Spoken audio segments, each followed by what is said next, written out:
Hey, good morning, everyone. This is TonniLea with TonniLea TV, and I am so blessed today to have a very dear friend that I just met recently as my guest today. His name is Bart Nollenberger, and I met him from my very dear friend, Will Ramsey, who was not able to come to my conference. And so he says, "Oh, but let me introduce you to this gentleman that can." And it was so amazing to meet him. And when he came down to the lobby, I didn't even have to ask him who he was because I could just recognize him. And it was so amazing because his book came out that day. So would you please welcome my friend, Bart Nollenberger? Hi, Yay. Bart. How are you?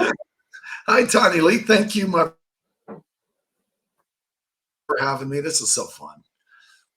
Yes, This is awesome. well, thank you for accepting my offer. And I was just recently on yours, so that was amazing too. So we get to share our stories with a lot of people, and that's what matters. So why don't you just give us a little bit of a highlight of who you are and how you got here? All right. I'd love to. For me, it's always about victory. It's not about the victim piece that led to victory. But today I have a life that's incredible. I really do. And, it's got the same, I still do the same stinking thinking I did in the past, but I don't act on it, if you will. But I've got an incredible wife. Between the two of us, we have 10 kids and 12 grandkids. We're blended, and we've been married for 8 years. And I have 38 years of sobriety by the grace of God, one day at a time. And I've got freedom from other hurts, habits, and hangups, and narcissism, and attention getting. I've got freedom from that. So who I am today, it just blows me away of how different I am today at this season than I was 20 years ago. It's ridiculous. I was a spoiled rich kid that wrecked 6 cars in high school, started drinking at 14, and was eventually led to drugs. And I did every drug imaginable except heroin because I hated needles. And then weighing 150 pounds with a 5 grand a month cocaine habit at 28, I entered a rehab.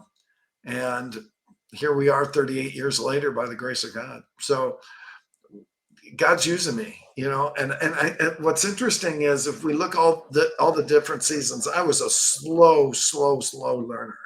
Even though I got freedom from drugs and alcohol right away, I flipped addictions to everything else. It was Right. look at me. I was lousy at marriage. I wasn't faithful. I was a liar, a cheater.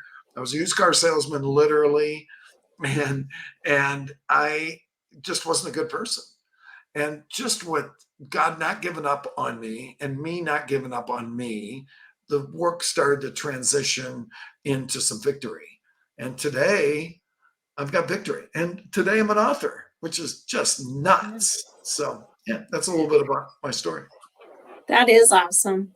And you know, the thing is, Bart, that we have to choose. We have to choose whether we want to change or we want to stay the same.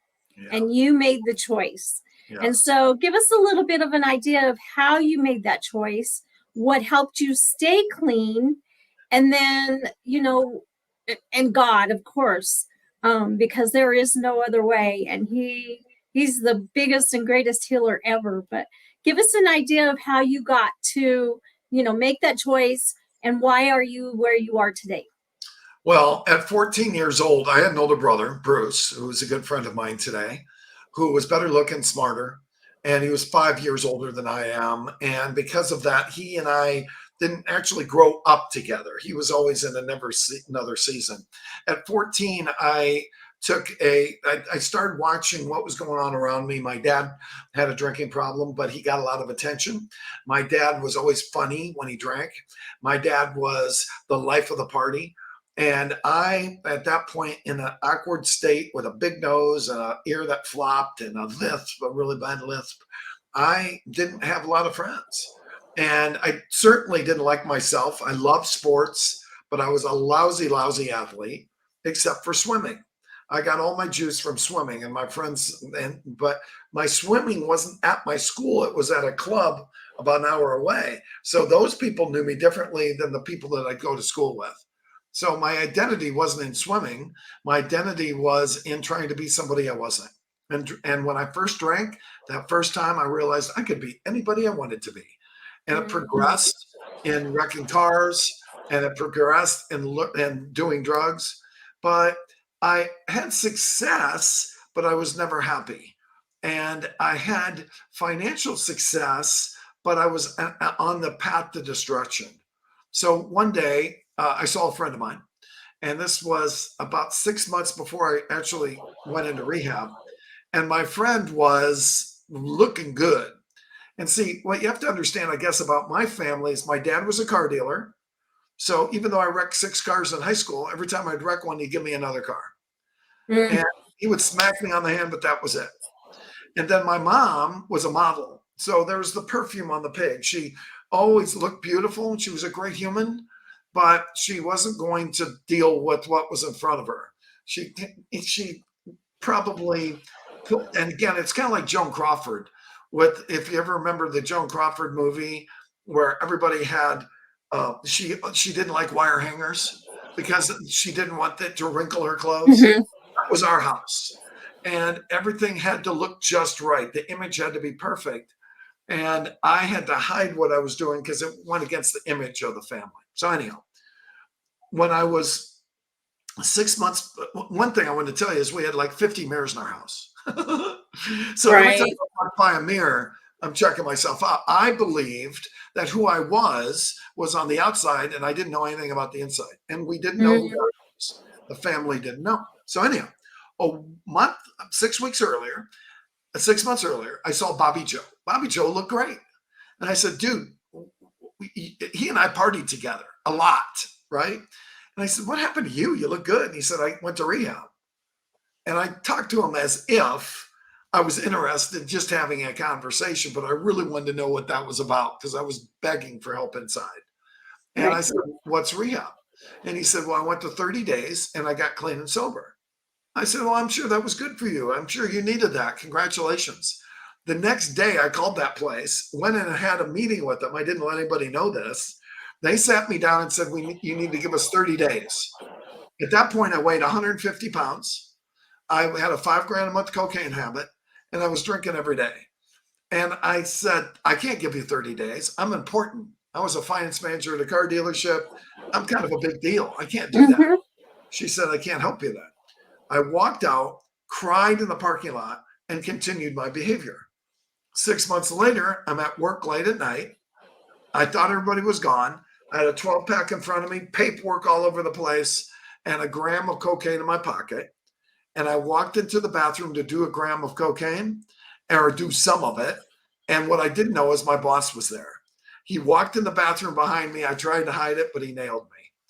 The next morning, he said, come here. We're going to have to let you go. I know what's going on. And I said, okay. And I unbuttoned my button and I went to myself because I knew now I could get help.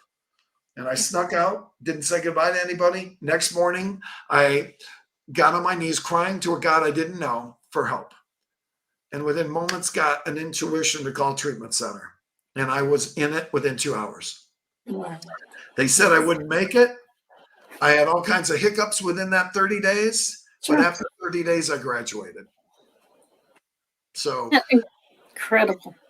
And people say, how'd you stay sober? I went to 90 meetings in 90 days. I got a sponsor. I had an accountability team. I went to a lot of meetings. I went to 180 meetings in 180 days. I kept going to meetings, but I did the steps and I followed the steps. And step one says, I admitted I had a problem. The problem was initially 6 weeks or about 2 weeks into rehab, I came to believe that, oh my gosh, I'm an alcoholic too. I always knew I was a drug addict, but I didn't know I was an alcoholic. I was in big denial about that. So by the time I graduated from that treatment center, I admitted that if I drank, I was probably going to relapse and with everything. And I was scared to death to be the person that I was before. And I gained 30 pounds in 30 days in that rehab center, actually a little bit more. I was just malnutritioned. And I had this complete transformation, but I went to work and I worked hard. And I did what I was told to do every day because I didn't want to go back. I was scared to death. I got rid of all my old friends. I didn't go to any of those bars anymore. I took a different drive home every night. I changed everything. And was it scary? Yes, but I didn't want to be the person I was. And all of that actually is in this book because I was led down the road decades later to tell the story of what I did so other people don't have to do it. Right. But the problem was I flipped addictions. And I went from no drugs and alcohol, but I flipped to sexual integrity issues. And I frankly was a whore. And I was not a good person. And I was a liar. And I was terrible in marriage. And eventually, God led me to him. And I'll give you that story quick, but I was in Santa Cruz, California. I've been 10 years sober, but I was doing all the other stuff. And I happened to drive by a church at Santa Cruz Bible. And I thought, dude, there's a lot of nice cars in the driveway. So I pulled in. I thought this place has some monetary, these people have money. And I walked in the church, and in the back of the room, I heard rock and roll. And they were praising Jesus. And then I heard a pastor come out by the name of Chip Ingram, who later became a friend acquaintance of mine. And he was talking about Romans 12:2. Do not be conformed to the pattern of this world, but be transformed by the renewing of your mind. Boop! Changed everything. From there, I went to Celebrate Recovery, got a sponsor for my sexual integrity issues, and continued to do the same thing. Right. I'm a slow learner, man. So eventually I started to get closer to God through it. Eventually I started realizing I was a hypocrite. Eventually I got baptized. And then what happened was I went to a therapist and I said to him, Brian, I'm not getting it, man. I keep doing the same stuff. And he said, you need the intensive program. He said, I'm going to send you to a cabin in the woods for 30 days off the grid. No phone, no internet, no human contact, just lots of food. And I was so desperate. I said yes. Because, see, I hated it. Well, you know how I hated drugs and alcohol before? Mm-hmm. Now I hated the sexual integrity issues that I was caught up in. Hated them. Didn't tell anybody. Hated them. And I went into this cabin with just a Bible, pens, and paper. And when I walked into the cabin with my car full of food, I thought, this isn't a cabin. It was a shack. There was a hole in the floor and a crack in the wall. It was like 500 square feet. There was a round table in the middle with 2 chairs. I walked a little bit. There's a rocking chair in front of a fireplace. I took a left. There's a twin bed. And I'm 6'2", man. And then a bathtub, and that's it. So the first thing I did was sat in that rocking chair and looked at a fire that hadn't started yet and started to cry and cried and cried. And then I picked up my Bible and I started in John and I started to read and talk out loud to God and write to God. And then every day during the week, Brian and I would hang out for an hour and he'd ask me what happened. He walked me through the path. And then I'd go back to the cabin and I'd do the work. And I'd go back and see Brian. And after 30 days, I was a new man. Everything did not change instantly, but Right. who I am today is because I went through that. And I made that commitment. And I really every day hang out with God deeply the way it started with me in that cabin. Wow. Yeah. Wow. Transformation. Yes, absolutely. Complete transformation. Well, and it's, as you said, the shack, I'm thinking of, have you ever seen the movie The Shack? Mm-hmm. And what happened in the shack because it was a hole in the floor, there were holes in the wall, it was cold, and his life was transformed to where he didn't question God anymore, but God revealed to him who he was. And right. So, wow, that's amazing. What a journey you've been on. And did you ever get to the bottom of why your behavior was the way it was? Did you got those things all figured out? And I think there's a well, I don't know if I have anything figured out, right? But Well, right. there's a chapter in the book called The Root and the Reason. And what I realized through lots and lots of therapy, and I probably started in the cabin and started with a couple of deliverances, is that I had to find out what the root was. A root was. I had dreams of a serpent in my bed, and I had to find that serpent's head and cut it off. To me, that was the reason behind it all. And well, frankly, I think from the time I was young, I had ADD. Not the ADD that means I can't focus, although I have that too, but but I don't get caught up in that title. I know I have to focus, but that's not what I'm talking about. This ADD is attention deficit disorder, in that I needed attention. Anytime, if there was it wasn't just women and girls, but it was absolutely that. And if I got any attention, my shoulders went back, my head went up, and I felt more valued. I Mhm. strove from attention from I was in the bed 6 months after I was born. I was screaming in my crib, wanting attention, and didn't get picked up. And always strove for attention. I wanted attention from my mama. I wanted attention from my dad. Never got it from my dad. And my mom wasn't super affectionate, but, and I always strove for that. I was just so lacking in that. And Mm. through that lack of attention made me feel like I wasn't valued enough. Through that lack of attention made me feel like I want to be that person. They're taller, they're better looking, they have more girls around them. I want to be that. And I strove all my high school years to pretend I was somebody else. And I literally told people I was somebody else. There's a story in the book about bringing a girl over to my parents' house. Everybody Mhm. was gone, and I happened to show a picture of to the girl. I said, "There I am," and she looks at me and looks at the picture and says, "That doesn't really look like you." It wasn't me. It was my brother, who was 5 years older and better looking. And I'm saying that's me, right? Because Right.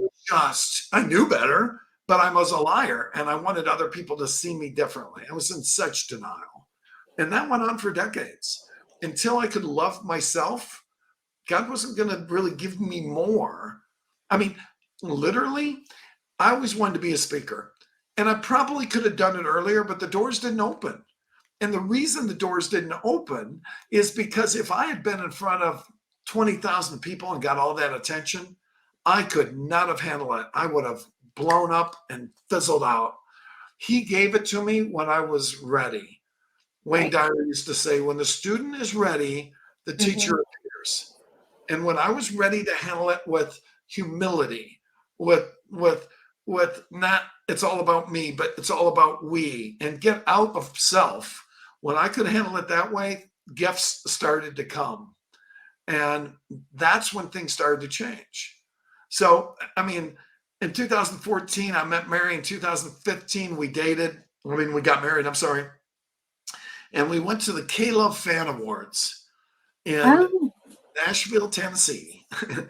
And I met a young man there by the name of Stephen Copeland. It was my honeymoon. Stephen had written a number of books, including one for Michael Vick, one for a guy named Steve Zeller that had 3 sons in the NBA. And he had co-wrote these books with these people.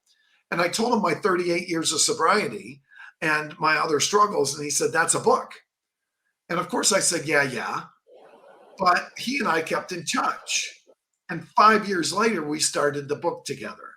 Now, I wrote it and he edited it and he put the right commas in the right place.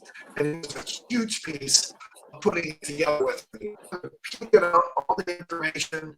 He would come back with a story. I'd say, "That's not my words. I want it this way." And we worked together to collaborate in a book. And I bring him up in the beginning of the book because he wasn't necessarily a ghostwriter, but he was a collaborator. And that really, I mean, him working together with me, he's the one that gave me the idea. And he was a gift from God. He's an angel that brought down. So not only did the book come out because of that, but in 2014, I tried to start a Celebrate Recovery at our church. The problem was I was still caught up in my other addiction. And Oh. and it didn't happen because of facility issues. In 2020, with freedom, from sexual integrity issues over a number of years, I was asked, do you want to start Celebrate Recovery? It was God, right? Right. I Mm-hmm. didn't want to do that. No way. I want to be Tony Robbins. It was, do you want to start a Celebrate Recovery? And of course I said, yes. And right away, I knew it was of God. Right away, I knew I had to rock and roll with it and get it going. So today, today, Mary and I are co-ministry leaders of a Celebrate Recovery in Chandler, Arizona that's been open since September of last year. We've got about 60, 70, sometimes 100 people a night that show up at our Celebrate Recovery. And it's evidence of, I'll give it to you when you are ready, but you weren't ready yet. Right. So that's the joy of this. That's what I step back and I look and I think, oh my gosh, I do not like the person I was, but I ain't that person anymore. That's what's so cool, you know? Right. Yep. Yeah. And then look at what he is doing through your life Yeah. because of the journey that you did go through Yeah. and the lives that you are touching. Yeah. So, yeah. And I totally agree because he has to get us through certain things. Sometimes I think we wonder, like, God, what are you doing? What are you doing? Why must I do this? Why do I have to go through this? Why aren't you moving me here? Why aren't you? And I truly believe, like you said, it's that he has to take us on this journey to show us things, to humble us more. And that way we can, because he wants us to be so fully dependent upon him, right? Yes. And then when we are, then we're teachable because we don't get our knowledge or anything else, wisdom from anyone else. We will listen to him. And so then he can take us forward and help us get to the place where he wants us to be so that we can help the people that he has placed in our life. Yeah.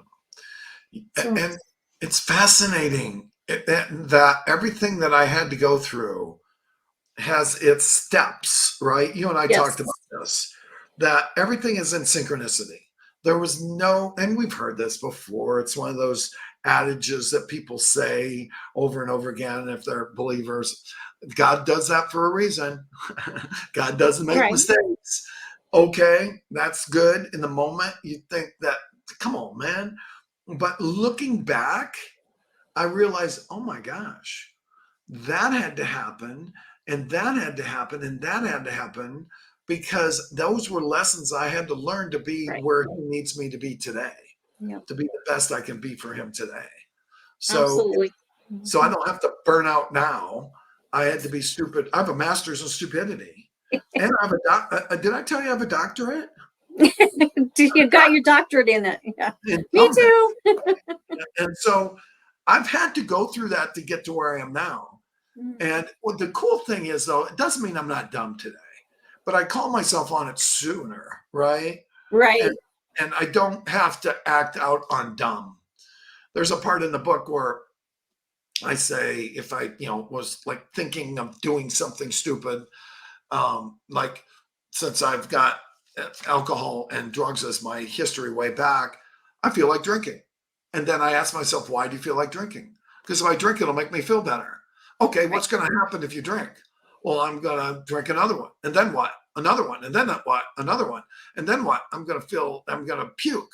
And then what's going to happen? Well, I'm going to get in my car and drive. And then what's going to happen? Well, I'll probably hit something because I did it sober.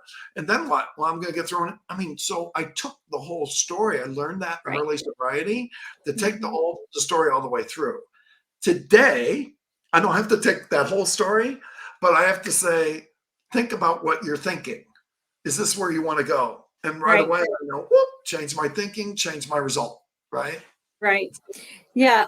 We call those triggers, which, for someone that's went through betrayal or trauma or, abuse, that type of stuff, that there are those triggers that come back, and then we have to stop and we got to process. Yes. Okay. So why am I feeling that way? What can I do at this very moment? And then how can I get forward? And so that's what's so amazing about the 12 steps, and that's what I loved about your book. And the fact, because that my last one is on the 12 steps as well, because that's how I am where I am today. They literally saved my life. Yeah. Yeah. So they're the basis. Yeah. I mean, and they just make you think so deeply about your actions. And then for us believers, they make us think about God, you know, or those that aren't believers, their higher power. But I still say to this day that if everyone in the world would go through a 12-step program, we would be so different.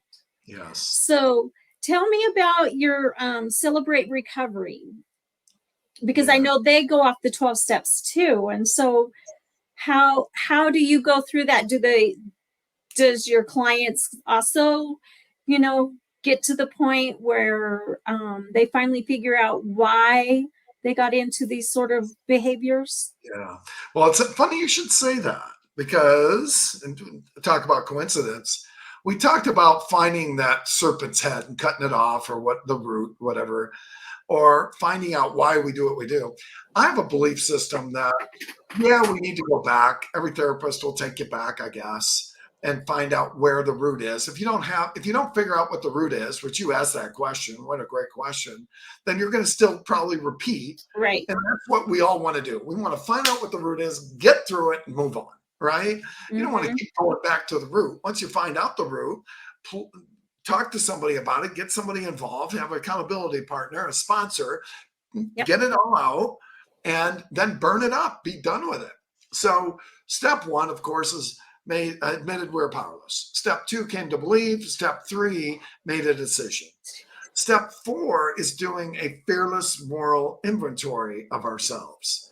So in Celebrate Recovery, we use the same steps as AA, and they're just Christian based. We don't believe in a higher power. We believe the higher power is Jesus Christ.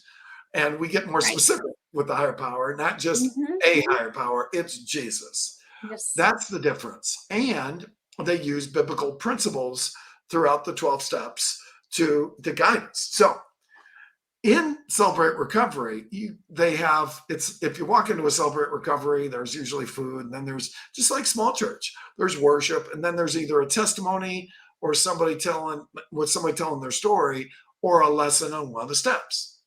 After that hour meeting, they break out into small groups where men are with men, women are with women, sex addicts are with sex addicts, drug addicts are with drug addicts, and we talk for 3 to 5 minutes about what's going on. And that's all good. It's important. We're only sick as our secrets. That's right. After that, we fellowship. But that's not where the growth comes from. The growth comes from that there's a commitment in showing up every week. But the growth comes up in deep diving into a 12-step study. And the deep dive into the 12-step study with Celebrate Recovery is 10 months, man. I mean, I think we're about halfway through. This is my 4th one. And I did it to support my team. But no, I didn't. It's because I need to work on stuff too. Right? So I'm in the middle of my 4th step now, and I'm thinking, oh my gosh, I forgot about that. Oh my gosh, I forgot about that. Oh my gosh, I need to come true with that. And that's some stuff that I'm working on currently. And then in next week, step 5 is we admit it to God, to ourselves, and someone else we trust, the exact nature of our wrongs. Next week, I get with my sponsor and spend 3 hours with him and go through everything I did in my 4th step. And the reason for that is, again, new stuff comes up, but it's purifying our soul, right? And when you said everybody needs to go through the 12 steps, amen. But it ain't easy. No, it's not. You know, it's one thing to ask somebody to do one thing, but to do 12. I went to an AA meeting at the home of Bill W. in Akron, probably about 6 years ago, with my friend Frank. And in the meeting, the guy spoke, and then he went around the room and said, what step are you working on? And one guy would say, I'm working on step 3, where I need to really make a decision. And people would talk about that, right? And I walked out of there and I thought, oh my gosh, I don't know what step I'm working on. And I was really disturbed about that. And then 3 days later, I woke up and I was going through the steps and going through my God time. And I realized I work every step every day. That's right. That's what's going on. It is part of Exactly. my internal being. It's who Bart Nollenberger is today. The only reason I can stay away from the garbage of the past is because I've replaced it with the steps, with with proactive things doing every day, and they've changed who I am. Every morning, every morning still, I get on my knees, and I do that to be in a humble, prone position because I was a narcissistic, cocky jerk before. And I get on my knees and I do the Lord's Prayer, the third step prayer of Alcoholics Anonymous, and the 7-step prayer of Alcoholics Anonymous every morning in that humble position before I walk out and take the dogs for a walk. It's my first thing I do. So, and the reason for that is to keep me grounded every single day. And that's been and if I don't, like if I go 3 days, dude, I can get a little squirrely on that 4th day. I might not go and drink, but I might get attracted to something else or distracted by something else or do dopamine dump on my phone. And so I need to do the work every day to put a hedge of protection around me and keep me safe as I go out in the battlefield of the world. And that's why I'm who I am today, because I've done the work. Exactly. You just said it right there. You are who you are today because you chose to do the work. Amen. Nobody else can do it for us. Right. But we have to choose to do it. And we do it. And every day. He'll go with us, but it does say in the Bible, pick up your mat and walk. It doesn't say, let me get that mat for you. It says, pick it up, do the work. If you do the work, you show me I am with you. I'll surround you. I will put an army of angels around you. But part of that too, and you know it and I know it, is praying ceaselessly, powerfully in prayer to be protected at all times. And prayer has been a huge part of this journey. Yep. Yeah. So it's still like step 1, we're powerless, and it comes down to us. Yep. What are we going to do? So we're almost out of time. So for the people that are listening here that are struggling in one addiction or the other, or they've just started off, what advice would you give them? And I need to put up here your connection there so they can get your book, because your book is powerful. It really, really is. Thank you. So I want you to leave the crowd with some advice. Well, for one thing, get somebody around you can trust. You're only as sick as your secrets. So you've got to talk to somebody. You know, if it's somebody that you just have to pour out what you're doing, right? And then look for an AA meeting. Get to an AA meeting. Get to rehab if you need to do that. If you're a believer, go to Celebrate Recovery. They're all over the place. Go on the internet, the World Wide Web, and find a meeting. You know, it's funny. I'll have people tell me, how do I get a meeting? Dude, really? Pick up your phone and put in Celebrate Recovery in Chandler, Arizona. You're going to find them. Do the work, right? You've got to. And that's kind of what I was, and a minute ago, I was saying, we have to admit we have a problem or we're not going to go do the work. That admission, when I find people that aren't getting this, they never admit it. So first step is the first step for a reason. So admit you got a little bit of a problem, admit you got a big problem, and find out where a meeting is and get to a meeting. And then when you're there, admit to someone, hey, I need help. I'm vulnerable. And I guarantee you, you'll find an army of angels around you. My book is Keep the Change. And it's to get the book, you go to keepthechangebook.org. Guess what? My phone number's in there. Call me. If you're broken, you need help, call me. I have people all the time calling me that are strangers that say, dude, I need help. And I am honored to be able to help them. So I've got 2 phone numbers in there. One's a direct line and one goes right to Google Voice. I don't care. Call me. And I'd love to be able to guide you. If I'm available, I'll pick up the phone. If I'm not, leave me a message, text me, and I'll reach out to you. This book, yeah, it's a game changer, but only because it's God and the steps. That's why it can change lives. Yes. Oh, awesome. Well, Bart, thank you so much. And I think I would love to have you back for another one, because there's still so much that we could cover on this. Yeah, there is. So I would love to have you come back. But thank you so much for being with us today and for encouraging others and for your book. Yeah. I thoroughly enjoyed it, and I did give one away. So Woo. yeah, So I want to say real quick too, TonniLea, you are an angel. I mean, you really are. For us, I mean, we became brother and sister immediately, and I am proud of what you're doing, and I love your heart for giving and your courage to step out. And you know what? There's never a guarantee when we step out, but you know who you are, and you do it for God's glory. And man, I am just honored to be your friend. So thanks for having me. Thank you. Well, thank you, Bart. I appreciate that. And yes, it's amazing when God puts people together, how he just combines them. And there's always, some reason, like you say, that it happens that way. But I am so blessed to have met you and for you to be a part of my conferences in my life. So I Amen. thank you. Yes. All right. Well, that is it for the TonniLea TV today with Bart Nollenberger. And like he said, you can go on to his website, keepthechangebook.org, and get his book, because it's amazing. His story is incredible. So I hope you have a wonderful and a blessed day in Jesus' name. Thank you.